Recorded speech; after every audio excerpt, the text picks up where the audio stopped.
Hi friends, ഇന്നത്തെ ദിവസം ഒരു കാർ എയർ കണ്ടീഷനിങ് സിസ്റ്റം എങ്ങനെയാണ് വർക്ക് ചെയ്യുന്നതെന്ന് നമുക്ക് നോക്കാം. ചിത്രത്തിൽ കാണിച്ചിരിക്കുന്ന ഡയഗ്രം നോക്കുക. ഈ ഡയഗ്രത്തിനെ നമ്മൾ റെഫ്രിജറേഷൻ സൈക്കിൾ എന്നാണ് പറയുന്നത്. റെഫ്രിജറേറ്ററുകൾ, split A C, window A C, deep freezer, water കൂളറുകൾ, ice cream plant, ice candy plant, ice plant ഇവയുടെയൊക്കെ അടിസ്ഥാന പ്രവർത്തന തത്വം എന്ന് പറയുന്നത് ഈ റെഫ്രിജറേഷൻ സൈക്കിളാണ്. അപ്പോൾ ഇതിലെ പ്രധാനപ്പെട്ട കമ്പോണൻസ് ഏതൊക്കെയാണെന്ന് നമുക്ക് നോക്കാം. അപ്പോൾ ഏറ്റവും മുകളിൽ നിന്ന് സ്റ്റാർട്ട് ചെയ്യാം. അവിടെ ബ്ലൂ കളറിൽ കാണിച്ചിരിക്കുന്ന ഒരു കോയിൽ കാണാം. ഇതിനെ നമ്മൾ ഇവാപ്പറേറ്റർ എന്നാണ് പറയുന്നത്. രണ്ടാമത്തെ കമ്പോണൻറ്റ് എന്ന് പറയുന്നത് കംപ്രസറാണ്. അപ്പോൾ ഇവാപ്പറേറ്ററിൽ നിന്ന് ഒരു ബ്ലൂ ലൈൻ കംപ്രസറിലേക്ക് പോകുന്ന കാണാം. ഇതിനെ നമ്മൾ സക്ഷൻ ലൈൻ എന്നാണ് പറയുന്നത്. കംപ്രസർ എന്ന് പറയുന്നത് ഈ റെഫ്രിജറേഷൻ സിസ്റ്റത്തിൻ്റെ ഒരു ഹാർട്ട് പോലെ വർക്ക് ചെയ്യുന്ന ഒരു കമ്പോണൻ്റാണ്. അടുത്തത് കംപ്രസറിൽ നിന്നും ഒരു റെഡ് ലൈൻ അടുത്ത കമ്പൗണ്ടിലേക്ക് പോകുന്നതായിട്ട് കാണാം. അടുത്ത കമ്പൗണ്ടിനെ നമ്മൾ കണ്ടൻസർ എന്നാണ് പറയുക. അപ്പോൾ കംപ്രസറിൽ നിന്ന് കണ്ടൻസറിലേക്ക് പോകുന്ന ലൈനിനെ നമ്മൾ ഡിസ്ചാർജ് ലൈൻ എന്നാണ് പറയുന്നത്. കണ്ടൻസറിന് ശേഷം ഉള്ള ലൈനെ നമ്മൾ ലിക്വിഡ് ലൈൻ എന്നാണ് പറയുന്നത്. അപ്പോൾ ആ ലിക്വിഡ് ലൈൻ ആദ്യം പോകുന്നത് റിസീവർ ഡ്രയർ എന്ന കമ്പോണൻറ്റിലേക്കാണ്. റിസീവർ ഡ്രയറിന് ശേഷം ഉള്ള അടുത്ത കമ്പൗണ്ടിനെ നമ്മൾ എക്സ്പാൻഷൻ ഡിവൈസ് എന്നാണ് പറയുന്നത്. ഈ എക്സ്പാൻഷൻ ഡിവൈസ് രണ്ട് തരമുണ്ട്. ഒന്നുകിൽ അത് എക്സ്പാൻഷൻ വാൽവോ അല്ലെങ്കിൽ ഒറിഫേസ് ട്യൂബോ എന്ന ഡിവൈസോ ആകാം. അടുത്തതായിട്ട് ഫിഗറിൻ്റെ താഴെ നോക്കുക. അവിടെ ഒരു ആരോ കൊടുത്തിരിക്കുന്നത് കാണാം. അവിടെ ഫ്രണ്ട് ഓഫ് ദ കാർ എന്ന് എഴുതിയിരിക്കുന്നത് കാണാം. അതായത് വാഹനത്തിൻ്റെ ഏറ്റവും മുൻഭാഗത്തായിട്ടായിരിക്കും അതിൻ്റെ കണ്ടൻസർ, കംപ്രസർ, ഡ്രയർ ഫിൽറ്റർ എന്നീ ഭാഗങ്ങൾ ഇരിക്കുന്നത്. സാധാരണ കാറിലാണെങ്കിൽ നമ്മളത് ബോണറ്റ് തുറന്ന് നോക്കുമ്പോൾ നമുക്ക് ഈ കമ്പോണൻ്റ് എല്ലാം കാണാൻ സാധിക്കും. അതിൽ ഈ കണ്ടൻസറിൻ്റെ സ്ഥാനമായിരിക്കും ഏറ്റവും ഫ്രണ്ടിൽ. അതായത് വാഹനത്തിൻ്റെ റേഡിയേറ്ററിന് തൊട്ടടുത്തിട്ടായിരിക്കും കണ്ടൻസറിൻ്റെ സ്ഥാനം. കണ്ടൻസറിൻ്റെ തൊട്ടടുത്തിട്ടായിരിക്കും റിസീവർ ഡ്രയർ എന്ന കമ്പോണൻറ്റും ഇരിക്കുന്നത്. കൂടാതെ അതിൽ കംപ്രസർ ഇരിക്കുന്നത് എൻജിൻ ബ്ലോക്കിനോട് ചേർന്നാണ്. എൻജിനിൽ നിന്നുള്ള പവർ ഉപയോഗിച്ചിട്ടാണ് കംപ്രസർ വർക്ക് ചെയ്യുന്നത്. അടുത്തതായിട്ട് ഇവാപ്പറേറ്റർ, എക്സ്പാൻഷൻ വാൽവ് എന്നീ ഡിവൈസുകൾ ഇരിക്കുന്നത് വാഹനത്തിൻ്റെ ഉള്ളിലാണ്. അതായത് ഡാഷ്ബോർഡിൻ്റെ ഒത്ത നടുക്കായിട്ടായിരിക്കും ഇവ ലൊക്കേറ്റ് ചെയ്തിരിക്കുന്നത്. അപ്പോൾ അതിൻ്റെ കൂടെ തന്നെ ഇവാപ്പറേറ്റർ എന്ന് പറയുന്ന കമ്പോണൻറ്റ്, കൂടാതെ ഇവാപ്പറേറ്ററിൻ്റെ ബ്ലോവറും അതിൻ്റെ ഒരു മോട്ടോറും, കൂടാതെ എക്സ്പാൻഷൻ വാൽവ്, ഇത്രയും കമ്പോണൻ്റാണ് ഈ ഡാഷ്ബോർഡിനുള്ളിലെ ഇവാപ്പറേറ്റർ ബ്ലോവർ യൂണിറ്റിൽ ഇരിക്കുന്നത്. അപ്പോൾ ഇവിടെ കാണിച്ചിരിക്കുന്ന ഈ ഡയഗ്രം നോക്കുക. ഈ ഡയഗ്രത്തിൽ ഇവാപ്പറേറ്ററിൻ്റെ കൂടെയുള്ള ബ്ലോവറും കൂടാതെ കണ്ടൻസറിൻ്റെ കൂടെയുള്ള ഒരു ഫാനും കാണിച്ചിട്ടുണ്ട്.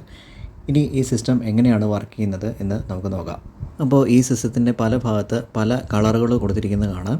അപ്പോൾ ഈ കളറ് ഇൻഡിക്കേറ്റ് ചെയ്യുന്നത് ഇതിൻ്റെ അകത്ത് നമ്മൾ റെഫ്രിജറൻറ്റ് എന്ന് പറയുന്ന ഒരു ഫ്ലൂയിഡ് ഉപയോഗിക്കുന്നുണ്ട്. ഈ റെഫ്രിജറൻറ്റ് ഫ്ലൂയിഡ് ഉപയോഗിച്ചിട്ടാണ് നമ്മൾ കാറിനുള്ളിലെ ഹീറ്റ് വലിച്ചെടുത്ത് കാറിന് പുറത്തേക്ക് കളയുന്നത്. അപ്പോൾ റെഫ്രിജറേഷൻ സിസ്റ്റത്തിലെ ഹീറ്റ് ട്രാൻസ്ഫർ മീഡിയമാണ് റെഫ്രിജറൻറ്റ് എന്ന് പറയുന്നത്. അപ്പോൾ ആ ചിത്രത്തിൻ്റെ ഏറ്റവും വലതുഭാഗത്ത് നോക്കുക. അപ്പോൾ അതിൽ ഇവാപ്പറേറ്ററും അതിൻ്റെ ബ്ലോവറും കാണിച്ചിട്ടുണ്ട്. അപ്പോൾ ഇവാപ്പറേറ്ററിൻ്റെ താഴെ ഭാഗത്ത് ഡാർക്ക് ബ്ലൂ കളറിൽ കാണിച്ചിരിക്കുന്നത് ലോ പ്രഷർ റെഫ്രിജറൻറ്റ് ലിക്വിഡാണ്. ഇപ്പോൾ നമ്മൾ കാർ എ സി ഓൺ ചെയ്യുന്ന സമയത്ത് ഏറ്റവും ആദ്യമായിട്ട് ഓൺ ചെയ്യുന്നത് ഇവാപ്പറേറ്ററിൻ്റെ ഈ ബ്ലോവറാണ്. ഈ ബ്ലോവർ ഇരിക്കുന്നത് ഡാഷ്ബോർഡിലാണ്. ഡാഷ്ബോർഡിൽ ഇവാപ്പറേറ്റർ ബ്ലോവർ അസംബ്ലി എന്ന് പറയുന്ന യൂണിറ്റിൻ്റെ അകത്താണ് ഈ എക്സ്പാൻഷൻ വാൽവും ഇവാപ്പറേറ്റർ കോയിലും ഇവാപ്പറേറ്ററിൻ്റെ ബ്ലോവറും അതിൻ്റെ മോട്ടറും ഇരിക്കുന്നത്. അപ്പോൾ നമ്മൾ ഇവാപ്പറേറ്റർ ബ്ലോവർ ഓൺ ചെയ്യുന്ന സമയത്ത് അത് വാഹനത്തിനുള്ളിലെ എയർ വലിച്ചെടുക്കുന്നു. അപ്പോൾ ഈ വലിച്ചെടുത്ത എയറിൻ്റെ അകത്ത് നമ്മുടെ ശരീരത്തിലെ ഹീറ്റും വാഹനത്തിനുള്ളിലെ ഹീറ്റും ഉണ്ടാവും. അപ്പോൾ ആ ഹീറ്റ് ഉപയോഗിച്ചിട്ടാണ് ഇവാപ്പറേറ്ററിനുള്ള റെഫ്രിജറൻറ്റ് എന്ന് പറയുന്ന ഫ്ലൂയിഡ് അത് ഗ്യാസായിട്ട് മാറുന്നത്.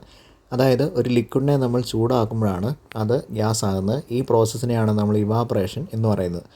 അപ്പോൾ ഈ റെഫ്രിജറൻറ്റിൻ്റെ ഒരു പ്രധാനപ്പെട്ട പ്രത്യേകത എന്ന് പറയുന്നത് അതിൻ്റെ ബോയിലിംഗ് പോയിൻറ്റ് വളരെ കുറവായിരിക്കും. അപ്പോൾ ഇവാപ്പറേഷൻ നടക്കുന്ന സമയത്ത് ഈ റെഫ്രിജറൻറ്റ് ചെയ്യുന്നത് എന്താണെന്ന് വെച്ചാൽ എയറിനുള്ളിലെ ആ ഹീറ്റാണ് വലിച്ചെടുക്കുന്നത്. അപ്പോൾ അതുകൊണ്ട് ആ വലിച്ചെടുക്കുന്ന ഹീറ്റിനെ നമ്മൾ ലേറ്റൻറ്റ് ഹീറ്റ് ഓഫ് ഇവാപ്പറേഷൻ എന്നാണ് പറയുന്നത്. ഈ ഇവാപ്പറേഷൻ നടന്നു കഴിയുമ്പോൾ എയറിനുള്ളിലെ ഹീറ്റാണ് ഈ റെഫ്രിജറൻറ്റിലേക്ക് പോകുന്നത്.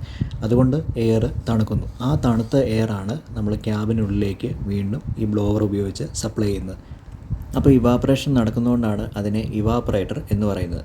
അപ്പോൾ ഇതിരിക്കുന്നത് ഡാഷ്ബോർഡിനുള്ളിലെ ഇവാപ്പറേറ്റർ ബ്ലോവർ അസംബ്ലിയിലായിരിക്കും. അപ്പോൾ അവിടെ ഇവാപ്പറേറ്റർ ഉണ്ടാവും.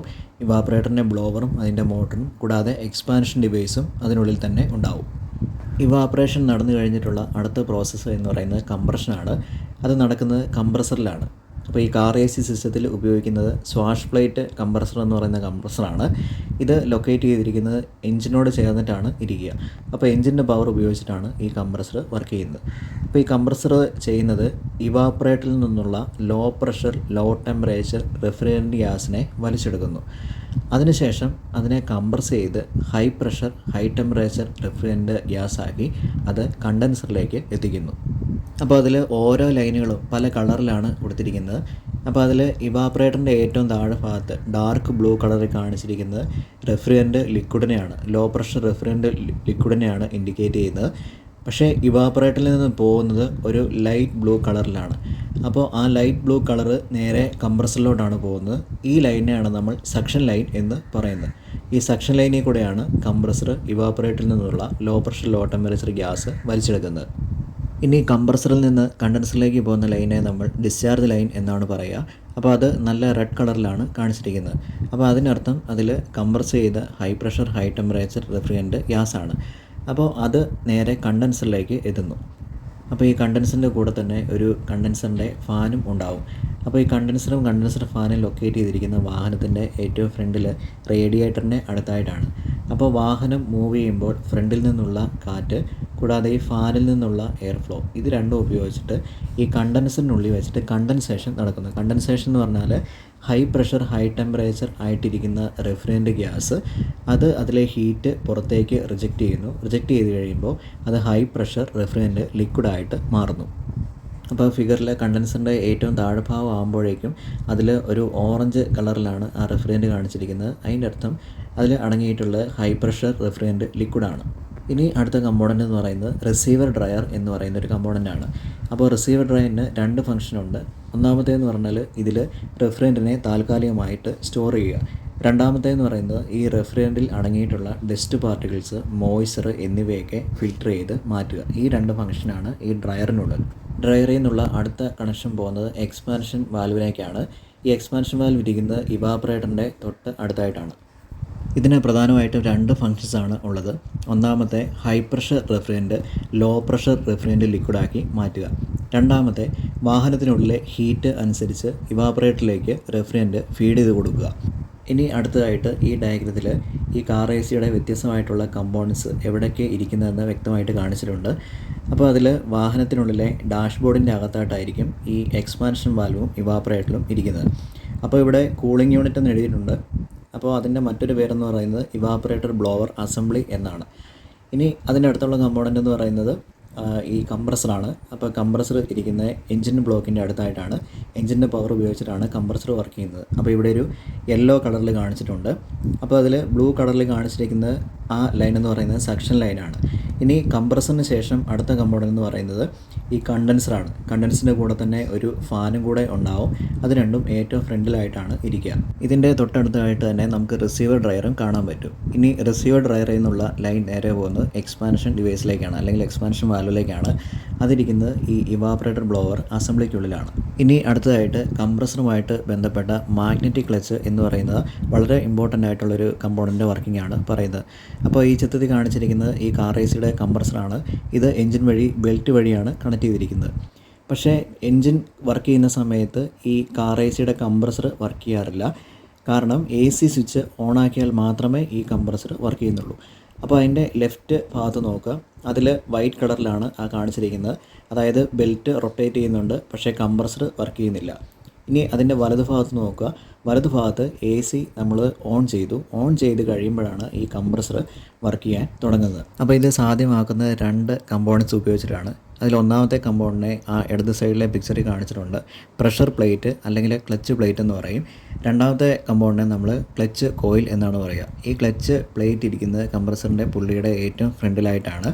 അപ്പോൾ ഇതിലാണ് കംപ്രസറിൻ്റെ മെയിൻ ഷാഫ്റ്റുമായിട്ട് കണക്ട് ചെയ്തിരിക്കുന്നത്. ഇനി ക്ലച്ച് കോയിൽ ഇരിക്കുന്നത് ഈ കംപ്രസറിൻ്റെ പുള്ളിയുടെ അകത്തായിട്ടാണ്. അത് നമുക്ക് പുറമേ നിന്ന് കാണാൻ സാധിക്കില്ല. അപ്പോൾ എ സിയുടെ സ്വിച്ച് നമ്മൾ ഓൺ ചെയ്യുന്ന സമയത്ത് ഈ ക്ലച്ച് കോയിലിലേക്ക് ബാറ്ററിയിൽ നിന്നുള്ള 12 വോൾട്ട് DC സപ്ലൈ വരുന്നു. അത് വരുന്ന സമയത്ത് ഈ ക്ലച്ച് കോയിലിന് പുറത്ത് ഒരു മാഗ്നറ്റിക് ഫീൽഡ് ഉണ്ടാകുന്നു, ഒരു കാന്തിക മണ്ഡലം ഉണ്ടാകുന്നു. അപ്പോൾ ഈ മാഗ്നറ്റിക് ഫീൽഡ് ഈ ക്ലച്ച് പ്ലേറ്റിനെ ആകർഷിക്കുന്നു. അത് ആകർഷിക്കുമ്പോഴാണ് ഈ എൻജിനിൽ നിന്നുള്ള പവർ ഈ കംപ്രസറിൻ്റെ ഷാഫ്റ്റിലേക്ക് വരിക. അപ്പോൾ ഈ ചിത്രത്തിൻ്റെ ഏറ്റവും മുകളിലായിട്ട് കാണിച്ചിരിക്കുന്നത് കംപ്രസറിൻ്റെ പുള്ളിയുടെ ഒരു ഡിസ്മാൻറ്റിൽ വ്യൂ ആണ്. അതിൻ്റെ ഏറ്റവും ഇടത് സൈഡിലായിട്ട് അതിൻ്റെ പ്രഷർ പ്ലേറ്റ് അല്ലെങ്കിൽ ക്ലച്ച് പ്ലേറ്റ് ഉണ്ട്. നടുക്ക് കാണിച്ചിരിക്കുന്നത് കംപ്രസറിൻ്റെ പുള്ളിയാണ്. അതിൻ്റെ തൊട്ടടുത്തായിട്ട് കാണിച്ചിരിക്കുന്നത് മാഗ്നറ്റിക് ക്ലച്ച് കോയിലാണ്. കൂടാതെ കംപ്രസറിൻ്റെ അകത്തെ ഉള്ളിലെ വ്യൂസും ഇതിനുള്ളിൽ കാണിച്ചിട്ടുണ്ട്. അപ്പോൾ ഡാഷ്ബോർഡിൽ കാണുന്നത് ഈ ഇവാപ്പറേറ്റർ ബ്ലോവർ അസംബ്ലിയിൽ നിന്നുള്ള കൺട്രോൾസാണ്. അപ്പോൾ അതിൽ 3 നോബ്സ് കാണാം. ഏറ്റവും ഇടതുള്ള നോബെന്ന് പറയുന്നത് ഈ കാർ എ സിയുടെ തണുത്ത എയർ ഫ്ലോ വരുന്ന പല പൊസിഷൻസാണ്. നടുക്കുള്ള ആ നോബെന്ന് പറയുന്നത് ഈ ബ്ലോവർ മോട്ടറിൻ്റെ സ്പീഡ് കൺട്രോൾ ചെയ്യാനുള്ള നോബാണ്. ഏറ്റവും വലതുഭാഗത്തുള്ള നോബെന്ന് പറയുന്നത് കൂളിംഗ് ഹീറ്റിംഗ് മോഡ് നമുക്ക് സെലക്ട് ചെയ്യാനുള്ള നോബാണ്. ഇനി അതിൻ്റെ തൊട്ട് താഴെയായിട്ട് ഒരു സ്ലൈഡർ കാണാം. അപ്പോൾ അതിൻ്റെ ഏറ്റവും ഇടതുഭാഗത്തുള്ള പൊസിഷനിൽ നമ്മൾ ഇടുകയാണെങ്കിൽ കാറിൻ്റെ ഉള്ളിൽ നിന്നുള്ള എയർ ഫ്ലോ തന്നെയായിരിക്കും സർക്കുലേറ്റ് ചെയ്യുന്നത്. ഇനി നമ്മളത് വലതുഭാഗത്തേക്ക് സ്ലൈഡ് ചെയ്യുകയാണെങ്കിൽ ഔട്ട്സൈഡിൽ നിന്നുള്ള എയർ കൂടെ ഫ്രഷ് എയർ കൂടെ നമുക്ക് സിസ്റ്റത്തിലേക്ക് കൊണ്ടുവരാൻ സാധിക്കും. ഇനി അടുത്തതായിട്ട് റെഡ് കളറിൽ കാണിച്ചിരിക്കുന്ന എ സിയുടെ സ്വിച്ചാണ്. അതിനുള്ളിൽ തന്നെ ഒരു ഇൻഡിക്കേഷൻ ലാമ്പും ഉണ്ടാവും. ഏറ്റവും ആദ്യം നമ്മൾ ഫാൻ ഓണാക്കി അതിലെ ഏതെങ്കിലും സ്പീഡ് സെലക്ട് ചെയ്തതിന് ശേഷം മാത്രമേ ഈ എ സി സ്വിച്ച് പ്രസ് ചെയ്താൽ ആക്റ്റീവ് ആകത്തുള്ളൂ. അപ്പോൾ എ സി സ്വിച്ച് പ്രസ് ചെയ്യുന്ന സമയത്ത് നേരത്തെ നമ്മൾ പറഞ്ഞ കംപ്രസറിൻ്റെ ക്ലച്ച് ആക്റ്റീവ് ആകുകയും അപ്പോഴാണ് കംപ്രസർ വർക്ക് ചെയ്യാൻ തുടങ്ങുകയും ചെയ്യുന്നത്. ഏറ്റവും ആദ്യമായിട്ട് നമ്മൾ ചെയ്യേണ്ടത് ഫാനിൻ്റെ ഏതെങ്കിലും ഒരു സ്പീഡ് സെലക്ട് ചെയ്യുക. അപ്പോൾ ഫാൻ വർക്ക് ചെയ്യാൻ തുടങ്ങും. വർക്ക് ചെയ്യാൻ തുടങ്ങിക്കഴിഞ്ഞിട്ടാണ് എ സിയുടെ സ്വിച്ച് പ്രസ് ചെയ്യേണ്ടത്. അപ്പോൾ എ സിയുടെ സ്വിച്ച് പ്രസ് ചെയ്യുന്ന സമയത്ത് കംപ്രസറിൻ്റെ നേരത്തെ പറഞ്ഞ മാഗ്നറ്റിക് ക്ലച്ചിലേക്ക് 12 വോൾട്ട് DC എത്തുന്നു. അപ്പോഴാണ് കംപ്രസർ വർക്ക് ചെയ്യാൻ തുടങ്ങുന്നത്. ഇവാപ്പറേറ്റർ ബ്ലോവർ അസംബ്ലിയിൽ നിന്നും പല ഡക്റ്റുകൾ അതായത് കുഴലുകൾ വഴിയാണ് ഈ എയർ വെൻറ്റുകളിലേക്ക് കോൾഡ് എയർ എത്തുന്നത്. അപ്പോൾ ഡാഷ്ബോർഡിൻ്റെ ഏറ്റവും സെൻറ്ററിലും കൂടാതെ ഏറ്റവും ഇടത് ഭാഗത്തും വലത് ഭാഗത്തും ഇവയുണ്ടാവും. നമുക്ക് തന്നെ ഇത് കൈകൊണ്ട് കൺട്രോൾ ചെയ്യാൻ സാധിക്കും. ഈ കാണിച്ചിരിക്കുന്ന അലുമിനിയം ട്യൂബിനെയാണ് നമ്മൾ സക്ഷൻ ലൈൻ എന്ന് പറയുന്നത്. ഈ സക്ഷൻ ലൈൻ വരുന്നത് ഇവാപ്പറേറ്ററിൻ്റെ ഔട്ട്ലെറ്റിലാണ്. അപ്പോൾ അവിടെ L എന്ന് പറയുന്നൊരു വാൽവ് കാണാം. ഈ വാൽവ് വഴിയാണ് നമ്മൾ ഇതിലേക്ക് ഗ്യാസ് ചാർജ് ചെയ്യുന്നത്. അപ്പോൾ ഈ സക്ഷൻ ലൈൻ എഞ്ചിൻ്റെ അടുത്തോട്ട് വരുമ്പോൾ അത് റബ്ബറിൻ്റെ ഒരു ഹോസായിട്ടാണ് മാറുന്നത്. കാരണം എഞ്ചിനുള്ളിലെ ഹീറ്റ് ഈ ലൈനിലേക്ക് വരാണ്ടിരിക്കാൻ വേണ്ടിയിട്ടാണ് അങ്ങനെ ചെയ്യുന്നത്. അപ്പോൾ ഈ ഭാഗം തൊട്ട് അത് റബ്ബറിൻ്റെ ഒരു ഹോസായിട്ട് മാറി. ഇനി ഇത് അവസാനിക്കുന്നത് കംപ്രസറിൻ്റെ സൈഡിലാണ്. അപ്പോൾ അതിനെയാണ് നമ്മൾ സക്ഷൻ ലൈൻ എന്ന് പറയുന്നത്. അപ്പോൾ കംപ്രസർ ഇരിക്കുന്ന എഞ്ചിൻ്റെ തൊട്ട് അടുത്തായിട്ടായിരിക്കും ഇരിക്കുക. അപ്പോൾ കംപ്രസറിൻ്റെ പുള്ളി നമുക്ക് കാണാൻ പറ്റും. ഇനി അടുത്ത കമ്പോണൻ്റ് എന്ന് പറയുന്നത് കണ്ടൻസറിൻ്റെ ഫാനുമാണ്. ഇപ്പോൾ കംപ്രസറിൽ നിന്ന് കണ്ടൻസറിലേക്ക് പോകുന്ന ലൈനാണ് നമ്മൾ ഡിസ്ചാർജ് ലൈൻ എന്ന് പറയുന്നത്. അപ്പോൾ അത് കാണാൻ അല്പം ബുദ്ധിമുട്ടാണ്. അപ്പോൾ ഈ കാണിച്ചിരിക്കുന്നതാണ് അതിൻ്റെ കണ്ടൻസർ എന്ന് പറയുന്നത്. അപ്പോൾ ഈ കണ്ടൻസറിൻ്റെ കൂടെ തന്നെ അതിൻ്റെ ഒരു DC 12 വോൾട്ടിൽ വർക്ക് ചെയ്യുന്ന ഒരു ഫാനും ഉണ്ടാവും. ഇപ്പോൾ വാഹനത്തിൻ്റെ ഫ്രണ്ട് ഗ്രില്ലിന് ഇടയിലൂടെ കാണുന്ന ഭാഗം കണ്ടൻസറാണ്. അതിൻ്റെ തൊട്ട് പുറകിലായിട്ടാണ് അതിൻ്റെ ഫാൻ ഇരിക്കുക. ഇനി കണ്ടൻസറിൽ നിന്നും അടുത്ത കമ്പോണൻ്റ് എന്ന് പറയുന്നത് റിസീവർ ഡ്രയർ എന്ന് പറഞ്ഞ കമ്പോണൻ്റാണ്. കൂടാതെ ഇതിൽ ഉപയോഗിച്ചിരിക്കുന്നത് R134 എന്ന് പറഞ്ഞ റെഫറൻ്റാണ്. അതും മെൻഷൻ ചെയ്തിട്ടുണ്ട്. ഇനി ഇവിടെ ഈ റോസ് കളറിൽ കാണിച്ചിരിക്കുന്നത് റിസീവർ ഡ്രയറിൽ നിന്നും എക്സ്പാൻഷൻ വാൽവിലേക്ക് പോകുന്ന ലൈനാണ്. അപ്പോൾ കംപ്രസറിൻ്റെ ഡിസ്ചാർജ് ലൈനും കൂടാതെ റിസീവർ ഡ്രയറും നമുക്ക് ശരിക്ക് കാണാൻ സാധിക്കില്ല. അപ്പോൾ ഈ പോകുന്ന ലൈനിൻ്റെ അവിടെ ഒരു പോർട്ട് കാണാം. അപ്പോൾ ഇതിനെ നമ്മൾ ഡിസ്ചാർജ് പോർട്ട് എന്ന് പറയും. ഈ കാണുന്ന റിഫ്രിജറൻ്റ് സൈറ്റ് ഗ്ലാസ് എന്ന് പറയും. ഇതിൽ കൂടെ നമുക്ക് റിഫ്രിജറൻ്റ് ഒഴുകുന്ന കാണാൻ പറ്റും. അതിൻ്റെ സൈഡിലായിട്ട് നമുക്കൊരു പ്രഷർ സ്വിച്ച് കാണാം. ഈ പ്രഷർ സ്വിച്ചിൻ്റെ പ്രധാനപ്പെട്ട ഫംഗ്ഷൻ എന്ന് പറയുന്നത് ഈ സിസ്റ്റത്തിനുള്ളിലെ റിഫ്രിജറൻ്റിൻ്റെ പ്രഷർ ഏറ്റവും ലോ അവസ്ഥയിലും ഏറ്റവും ഹൈ അവസ്ഥയിലും ആകുന്ന സമയത്ത് ഇതിനോട് കണക്ട് ചെയ്തിരിക്കുന്നത് എൻജിൻ കൺട്രോൾ യൂണിറ്റ് അഥവാ ECUയിലോട്ടാണ്. അപ്പോൾ ECUയിലേക്ക് കമാൻഡ് നൽകി കംപ്രസർ ഓഫ് ചെയ്യാനുള്ള ഇൻപുട്ട് കൊടുക്കുന്നു. ഇനി അടുത്തതായിട്ട് ബ്ലൂ കളറിൽ കാണിച്ചിരിക്കുന്നത് റെഫ്രിജറൻ്റ് സൈറ്റ് ഗ്ലാസിൽ നിന്നും എക്സ്പാൻഷൻ വാൽവിലേക്ക് പോകുന്ന കണക്ഷനാണ്.